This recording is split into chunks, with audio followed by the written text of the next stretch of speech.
మలమలమాడే ఎండల్లో కూడా మీ గార్డెనింగ్ కలకలలాడుతూ ఉండాలంటే ఈ 5 మొక్కలు ఉండాల్సిందే.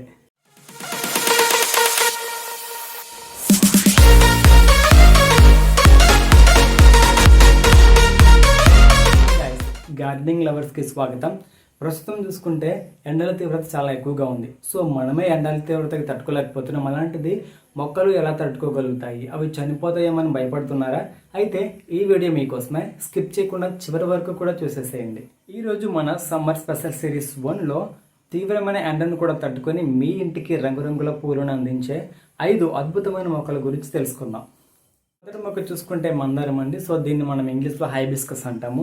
ఇది ఎండాకాలం ఫేవరెట్ ప్లాంట్ అనమాట. ఎందుకు అంటే ఎండాకాలంలో చాలా రకాల మొక్కలు అనేవి ఎక్కువగా ఫ్లవర్స్ రావు. ఫ్లవర్స్ వచ్చినా కూడా తొందరగా వాడిపోతూ ఉంటాయి, రాలిపోతూ ఉంటాయి.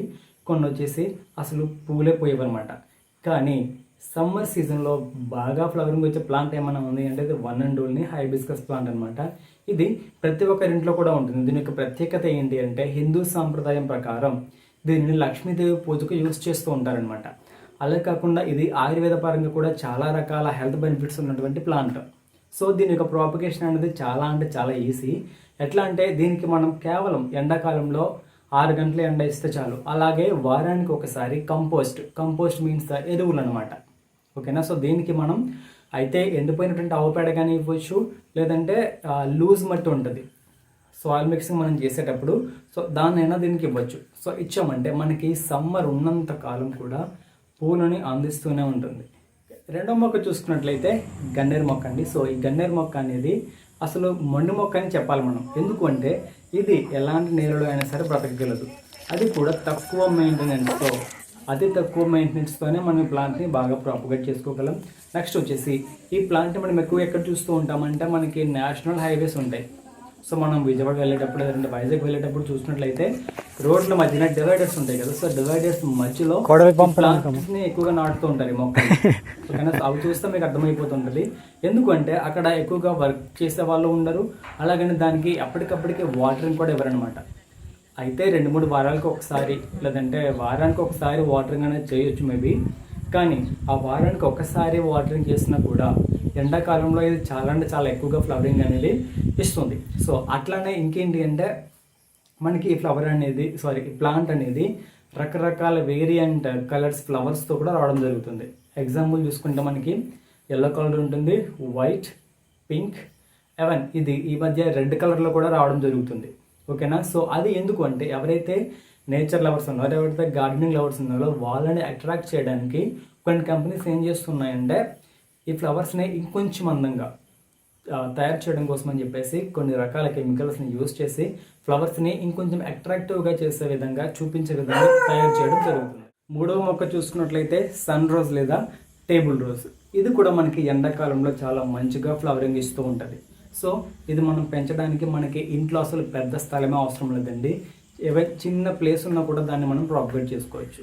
చాలామంది ఏం చేస్తుంటారంటే సిటీస్లో ఉన్న వాళ్ళు ఈ యొక్క ప్లాంట్ని పెంచాలనే ఒకే ఒక ఉద్దేశంతో ఏం చేస్తారంటే చిన్న చిన్న పాట్స్ కొంటారు, లైక్ పూల కుండీలు. సో అవి కొని వాటిలో కొంచెం కంపోస్ట్, అట్లానే కోకోపీట్, సాయిల్ మిక్సింగ్ చేసి ఈ ప్లాంట్ని పెంచుతూ ఉంటారనమాట. సో ఎందుకు అంటే దాని యొక్క అందం అనేది అంత ఎక్కువగా ఉంటుంది. ఓకేనా? సో అలానే కాకుండా హ్యాంగింగ్ బాస్కెట్స్ కూడా ఉంటాయి. హ్యాంగింగ్ బాస్కెట్లో ఏం చేస్తూ ఉంటారంటే ఈ ప్లాంట్ని పెంచుకొని లైక్ విండో దగ్గర కానీ లేదంటే డోర్ దగ్గర కానీ హ్యాంగింగ్ చేస్తూ ఉంటారు. వేలాడుతూ ఉంటాయి అండ్ గాలికి అట్లా ఊగుతూ ఉంటే దానికి ఉన్నటువంటి అందమే వేరు. ఓకేనా? సో ఈ ప్లాంట్ మనం ప్రాపగేట్ చేయడానికి కూడా చాలా అంటే చాలా ఈజీగా చేసుకోవచ్చు అండి, అసలు ఎలాంటి కష్టం లేకుండా. ఓకేనా? సో ఈ ప్లాంట్స్కి ఏంటి అంటే అసలు ఎక్కువ వాటర్ కూడా అవసరం లేదు. ఓకేనా? సో ఈ ప్లాంట్స్ అట్లా పెరుగుతాయి. ఎందుకు అంటే దీనికి మనకి చెప్పాను కదా సన్ రోజ్ అని. సో సన్ రోజ్లోనే దీనికి ఈ ప్లాంట్ యొక్క పూర్తి చరిత్ర ఉంది. అంటే సూర్యుడు ఎప్పుడైతే తూర్పు నుంచి ఉదయిస్తాడో, సూర్యుని వెలుతురు ఎప్పుడైతే మనకి ఈ ప్లాంట్ మీద ఉన్నటువంటి మొగ్గల పైన పడుతుందో ఆ వెలుతురికి వెంటనే విచ్చుకుంటాయి అనమాట. ఓకేనా? మొగ్గ కాస్త ఫ్లవర్గా మారుతుంది. సో అందుకే చాలామంది గార్డెనింగ్ లవర్స్ ఏమంటూ ఉంటారంటే ఈ ఫ్లవర్ని మినీ సన్ఫ్లవర్ అని చెప్తూ ఉంటారు. ఎందుకంటే సన్లైట్ రాగానే సన్ఫ్లవర్ ఎట్లా అయితే విచ్చుకుంటుందో ఈ ఫ్లవర్స్ కూడా అసలు సూర్యుడు వెలుతురు పడగానే మొగ్గలు కూడా ఫ్లవర్స్గా మారుతాయి. కాబట్టి దీన్ని గార్డెనింగ్ లవర్స్ అందరూ కూడా మినీ సన్ రోజ్ వెర్సన్ అని చెప్పేసి చెప్తూ ఉంటారు.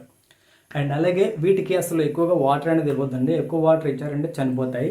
సో దీనిపైన ఉన్నటువంటి మట్టి ఎప్పుడైతే ఆరిపోతుందో అది మీరు చెక్ చేసి మాత్రమే వాటర్ వేయాలి. ఈ విషయం మాత్రం మర్చిపోకండి. ఓకే, ఫోర్త్ ప్లాంట్ చూసుకున్నట్లయితే నూరు వరహాల మొక్క అండి. సో ఈ మొక్క నాకు చాలా ఫేవరెట్ అనమాట. ఎందుకంటే దీని యొక్క ఫ్లవర్స్ అనేవి అసలు ఎవరినైనా అంత ఈజీగా అట్రాక్ట్ చేసుకుంటాయి. ఓకేనా. సో ఎందుకు అంటే ఈ యొక్క ఫ్లవర్ అనేది ఒక ఫ్లవర్ కాదండి, కొన్ని ఫ్లవర్స్ అన్నీ కూడా ఒక బొకే లాగా తయారవుతాయి. చూడండి ఒకసారి ఇక్కడ చూపిస్తాను ఫ్లవర్ అనేది ఎట్లా ఉంది అని చెప్పేసి. సో కాబట్టి ఈ ప్లాంట్ని చాలామంది ఎక్కువ ఇష్టపడుతూ ఉంటారు. సో అది ఎంత కాస్ట్ అయినా కూడా మార్కెట్లో కానీ లేదంటే నర్సరీలో కానీ కొని మరీ తీసుకెళ్ళి ఇంట్లో పెంచుకుంటారు, నాటుకుంటారు అనమాట. సో ఇది సమ్మర్ రాగానే కొన్ని వేల పువ్వుల్ని మనకు అందిస్తూ ఉంటుంది. ఓకేనా. ఈ ఫ్లవర్ ఉన్న ప్లాంట్ మన ఇంట్లో ఉంటే మన ఇంటి మొత్తానికి అందం తెచ్చిపెడుతుంది. ఓకేనా. సో చాలా అంటే చాలా అందంగా ఉంటుంది. మొక్క కూడా చూడడానికి ఎంత అందంగా ఉంటుందో దీని యొక్క ఫ్లవర్స్ అనేవి అంతే అందంగా ఉంటాయి. చూడ్డానికి ఒక బొకే టైప్లో ఫ్లవర్స్. మీకు తెలియదేమో, చాలామంది ఏం చేస్తారంటే చీఫ్ గెస్ట్ని ఇన్వైట్ చేసేటప్పుడు ఈ బొకే ఫ్లవర్స్ ఉంటాయి కదా, సో వాటితో పాటు ఈ నూరు వరహాల ఫ్లవర్స్ను కూడా పెట్టి మరీ తీసుకొస్తుంటారు. కావాలైతే ఒకసారి అబ్జర్వ్ చేయండి. ఎవరైతే ప్లాంట్ ఫ్లవర్స్ ఉన్నారో, ఎవరైతే గార్డెనింగ్ లవర్స్ ఉన్నారో వాళ్ళకి మాత్రమే ఈ ట్రిక్స్ అన్ని కూడా తెలుస్తూ ఉంటాయి అనమాట. ఓకేనా. కాబట్టి నూరు వరహాల మొక్క మీ ఇంట్లో ఉంచుకోవడం వల్ల ఏమవుతుందంటే ఎంత ఎండ అయినా కూడా ఇవి వాటిని తట్టుకొని అసలు మనకి ఫ్లవరింగ్ అనేది ఇస్తూనే ఉంటాయి. ఈ మొక్క కనుక ఒక్కసారి పూత పూయడం స్టార్ట్ చేసింది అంటే కొన్ని రోజుల వరకు కూడా ఆ పువ్వులు అనేవి చెట్టుకి అట్టే ఉంటాయన్నమాట. అసలు రాలిపోవు, వాడిపోవు, పాడైపోవు. ఓకేనా. నెక్స్ట్ వచ్చేసి ఏంటి అంటే దీని యొక్క కలర్స్ అనమాట. కలర్స్ అనేవి చాలా వేరియంట్గా ఉంటాయి, చాలా వెరైటీగా కూడా ఉంటాయి. ఓకేనా. సో అయితే వీటి కలర్స్ వచ్చేసి yellow, pink, orange, white, so ఇట్లా రకరకాల కలర్స్ కూడా ఉంటాయన్నమాట.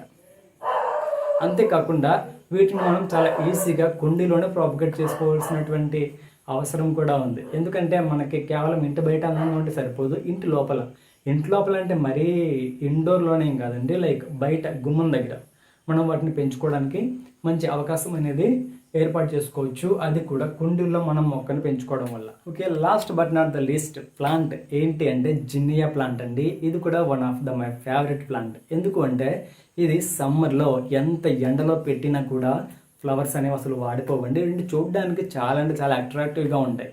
ఓకేనా. సో ఇవి మనల్ని మాత్రమే అట్రాక్ట్ చేస్తున్నాయి అంతే కాదు, మనకి ఎంతో ఇష్టమైన చాలా అందంగా ఉండే బటర్ఫ్లైస్, సీతాకోక చిలుకలను కూడా ఇవి అట్రాక్ట్ చేసుకుంటున్నాయి అనమాట. సో ఈ ఫ్లవర్స్ మన ఇంట్లో ఉంటే కనుక మన ఇంటి చుట్టూ సీతాకోక చిలుకలే ఉంటాయి. ఎవరైతే బటర్ఫ్లై లవర్స్ ఉంటారో వాళ్ళు కంపల్సరీగా జినియా ప్లాంట్ని మీ ఇంట్లో పెంచుకోవడం చాలా బెటర్ అని నేను చెప్తాను. ఎందుకంటే చాలామంది బటర్ఫ్లైస్ని చూడడానికి ఎక్కడెక్కడికో వెళ్తూ ఉంటారు, ఎస్పెషల్లీ బటర్ఫ్లై ప్లేసెస్ ఉండేటటువంటి పార్కులకి. ఓకేనా. అక్కడ మీరు చూసుకున్నట్లయితే ఎక్కువగా ఇట్లాంటి ప్లాంట్సే ఉంటాయి.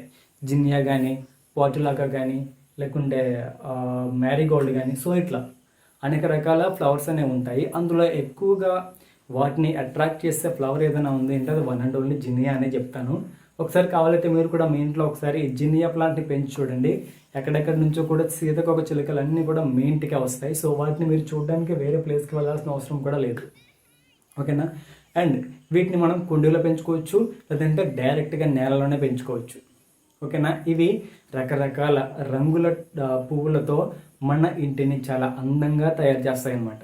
సో చాలామంది రోడ్డు మీద వెళ్ళిపోయే వాళ్ళు కూడా మీ ఇంటి లోపలికి వచ్చి మరీ చూస్తారు, ఇదేంటి ఎంత అందంగా ఉంది హౌస్, ఇది ఇల్లా లేదండి లేకుంటే పార్కా అన్నంత ఇదిగా చూస్తారనమాట. ఓకేనా.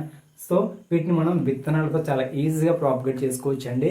అండ్ వాటి గురించి అప్కమింగ్ వీడియోస్లో ఇంకా బెటర్గా ఇంకా మంచి వీడియోస్తో నేను మీ ముందుకు రాబోతున్నాను. కాబట్టి వీడియో నచ్చితే లైక్ చేయండి. అండ్ ఇలాంటి మరిన్ని వీడియోస్ కోసం మన ఛానల్ని సబ్స్క్రైబ్ చేసుకోండి. ఇట్లాంటి ప్లాంట్స్ పెంచాలనే డౌట్స్ మీ ఫ్రెండ్స్ అండ్ ఫ్యామిలీకి ఉంటే ఈ వీడియోని వాళ్ళకి షేర్ చేయండి. రాబోయే సిరీస్ 2 వీడియోలో మరికొన్ని మొక్కల గురించి తెలుసుకుందాము. అండ్ అవి కూడా కంప్లీట్గా ఎండని తట్టుకొని మీ ఇంటికి అందాన్ని ఇచ్చే ప్లాంట్స్ అనమాట.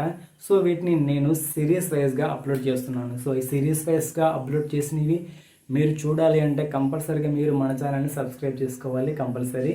ఓకే, మరొక బెస్ట్ వీడియోతో మళ్ళీ కలుద్దాం. అంతవరకు బాయ్ ఫ్రెండ్స్.